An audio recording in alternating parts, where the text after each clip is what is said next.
बिस्मिल्लाहिर्रहमानिर्रहीम। अस्सलाम वालेकुम नाजरीन, आप देख रहे हैं पाकिस्तान HD सिटी न्यूज़ और मैं हूं मोहम्मद रिजवान आजिज़। इलाकाई खबरों का आगाज़ करते हैं और ख़बर शामिल करते हैं मेहड़ से, जहां पर डकैती की वारदात में नामालूम चोर रात की अंधेर नगरी में घर का सफाया कर गए। मज़ीद देखें इस हवाले से इमरान थियोनो की इस रिपोर्ट में।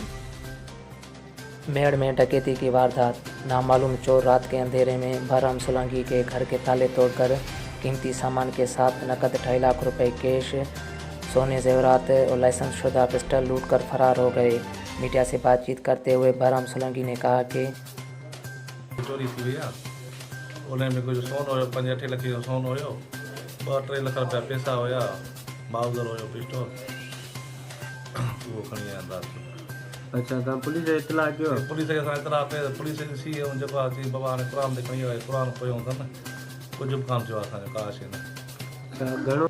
इमरान थियोनो, पाकिस्तान सिटी न्यूज़, मेहड़।